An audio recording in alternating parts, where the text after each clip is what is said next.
हम कौन हैं? यह जीवन क्यों है? क्या कोई उद्देश्य है हमारे होने का? सत्य को जानने, समझने और पाने को ही वेद कहा जाता है। वेद भारतीय चिंतन और दर्शन का आधार है।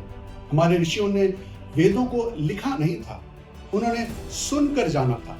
ऋग्वेद मनुष्य की जिज्ञासा का प्रतिनिधित्व करता है, पर यज्ञ मतलब सिर्फ हवन कुंड में आहुति नहीं, बल्कि अपने स्व की सीमाओं को त्याग कर ब्रह्मांड के साथ एकात्म होने की साधना है।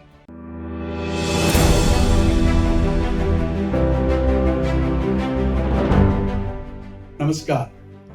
जानेगा भारत जागेगा भारत की सनातन धर्म श्रृंखला में आपका स्वागत है।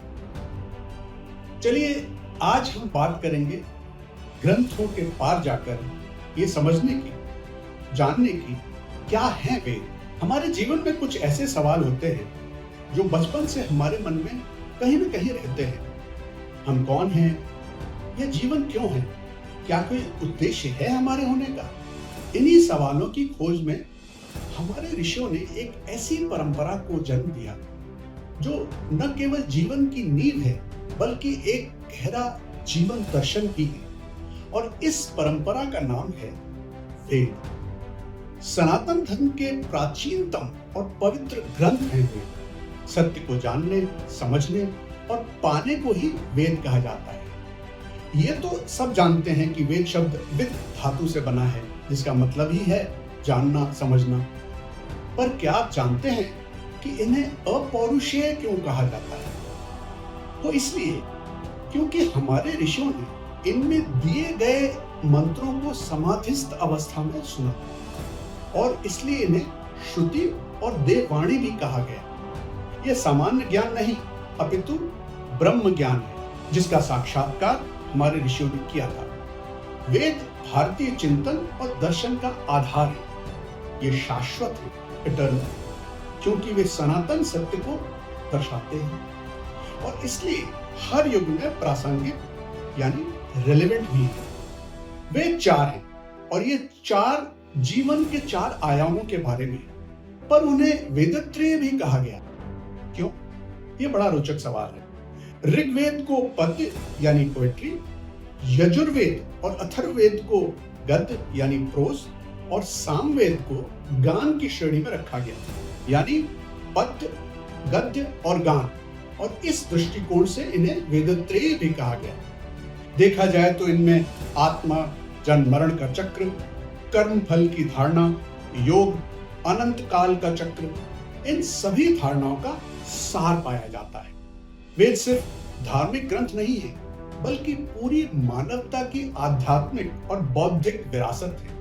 ये जीवन के हर पहलू को समाहित करते हैं: विज्ञान, नैतिकता, दर्शन और आध्यात्म। इस अद्वितीय परंपरा को हमारे पूर्वजों ने मौखिक माध्यम से हजारों वर्ष तक जीवित रखा।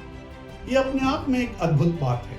वेदों का उद्घोष एकम सत विप्रा बहुधा वदंती, यानी सत्य एक है, पर ज्ञानी लोग उसे अनेकों प्रकार से बताते हैं। ये आज की दुनिया के लिए सबसे महत्वपूर्ण संदेश है। हमारे ऋषियों ने वेदों को लिखा नहीं था, उन्होंने सुनकर जाना था।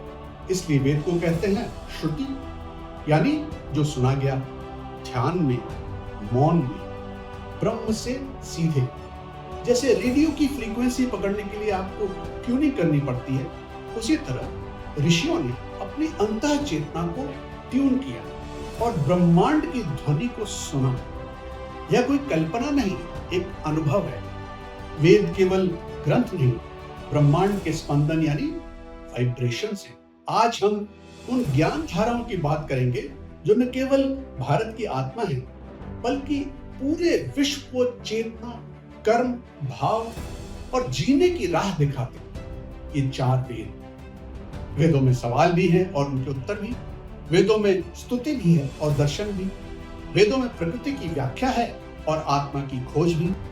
लेकिन वेद सिर्फ कोई किताब नहीं, वेद हैं वो अनुभव, वो चेतना, वो संवाद जो इंसान और ब्रह्मांड के बीच कभी टूटा ही नहीं। और आज हम बात करेंगे इन चार वेदों की और ये समझने की कोशिश करेंगे कि इनका असली मतलब क्या है। तो सबसे पहले ऋग्वेद, आप इसे कह सकते हैं वेदों का सबसे पुराना और सबसे बुनियादी रूप। पर ये मंत्र सिर्फ पूजा पाठ के लिए नहीं थे, ये सवालों के जवाब थे। जैसे कस्मै देवाय हविषा विधेन, हम किसको अर्पण करें, कौन है जो इस सृष्टि का आधार है। यानी ये कोई तय बात नहीं है, ये जिज्ञासा है कि कौन है जो सबका मूल है। यानी यह वेद जिज्ञासा का वेद है। यह हमें सिखाता है कि जीवन में पहले सवाल पूछो, उत्तर मिलेगा। इसमें 1028 ऋचाएं हैं जो देवताओं की स्तुति, ब्रह्मांड की उत्पत्ति, यज्ञ की महिमा और जीवन के मौलिक प्रश्नों से जुड़ी है। ऋग्वेद मनुष्य की जिज्ञासा का प्रतिनिधित्व करता है। हम कौन हैं, यह सृष्टि कैसे बनी, सत्य क्या है, इन जैसे प्रश्नों के उत्तर खोजने का प्रयास करता है। ऋग्वेद में अग्नि, इंद्र, वरुण, मित्र, सूर्य जैसे देवताओं की बात है। जो देवता वास्तव में चेतना, साहस, व्यवस्था और प्रकाश के प्रतीक हैं। ये सिर्फ पौराणिक पात्र नहीं है, ये है प्रकृति के तत्व और चेतना के प्रतीक। जैसे अग्नि का मतलब सिर्फ आग नहीं, वह प्रेरणा है। सूर्य मतलब रोशनी ही नहीं, वो जागरण भी है। अब आते हैं यजुर्वेद पर। अगर ऋग्वेद सोचने की बात करता है तो यजुर्वेद कहता है अब सोच लिया तो कुछ करो भी। यह वेद है कर्म का, यज्ञ का। यह वेद सिखाता है कि केवल ज्ञान पर्याप्त नहीं, उसे आचरण में भी लाना आवश्यक है। यह ज्ञान से कर्म की ओर यात्रा है। इसमें यज्ञ विधियों की स्पष्ट और व्यवस्थित जानकारी है। यह बताता है कि कैसे ऋग्वेद के मंत्रों को कर्म में परिणत किया जाए। यहाँ बताया गया कि कैसे हम अपने जीवन को एक यज्ञ बना सकते हैं। पर यज्ञ मतलब सिर्फ हवन कुंड में आहुति नहीं, बल्कि अपने स्व की सीमाओं को त्याग कर ब्रह्मांड के साथ एकात्म होने की साधना। यज्ञ का असली मतलब है अपने छोटे छोटे स्वार्थों की आहुति देकर एक बड़े उद्देश्य के साथ जुड़ जाना।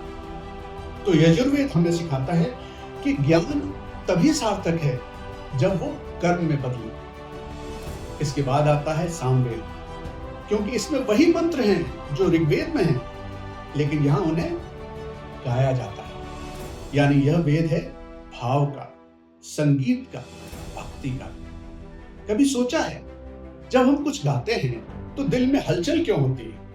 क्योंकि जहां शब्द नहीं पहुंचते वहां संगीत पहुंच जाता है। सामवेद यही करता है, वो ज्ञान और कर्म को जोड़ता है भाव से। यह वेद बताता है कि जब ज्ञान और कर्म भाव यानी भक्ति और संगीत से जुड़ते हैं, तब वह आत्मा को परम तत्व से जोड़ता है। यह वेद कहता है तुम सिर्फ जानो मत, करो ही मत, महसूस भी करो। नाद ब्रह्म है।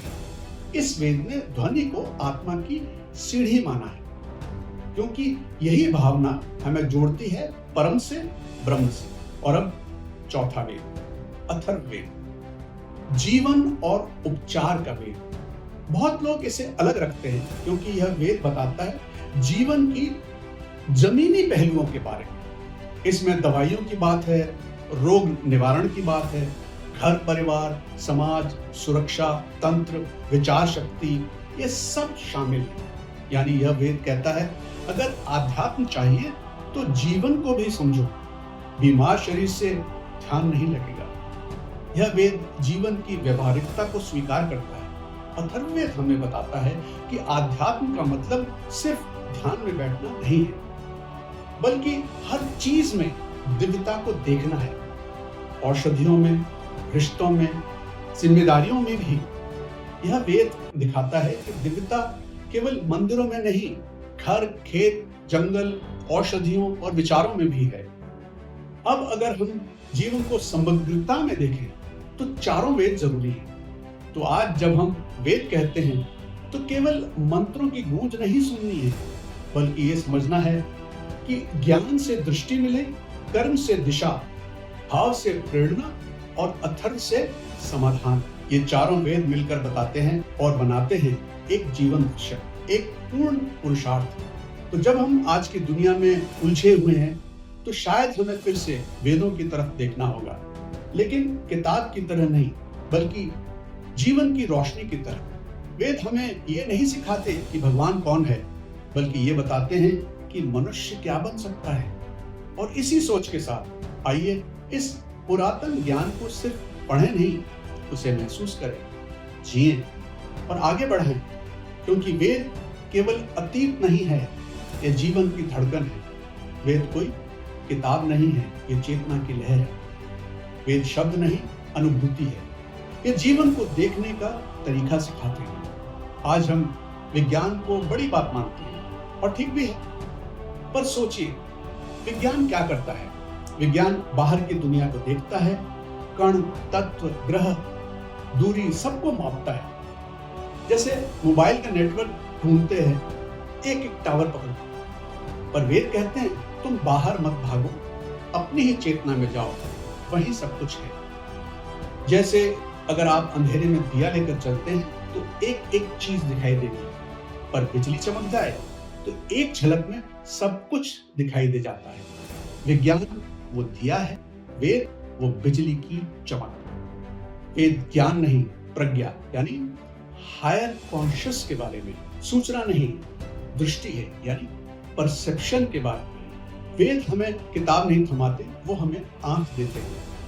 वो कहते हैं चलो अब स्वयं को देखो। तो दोस्तों, जब अगली बार कोई आपसे पूछे वेद क्या है, तो सिर्फ इतना कहिए, वेद किताब नहीं, वो चेतना है, वो ज्ञान नहीं, अनुभव है। वो बाहर नहीं, भीतर है। और जो एक बार भीतर उतर जाए, उसके लिए फिर कोई सवाल बाकी नहीं रह जाता। और इसीलिए हम कहते हैं जानते रहिए और जगाते रहिए, क्योंकि जानेगा भारत तभी तो जागेगा भारत। जय भारत।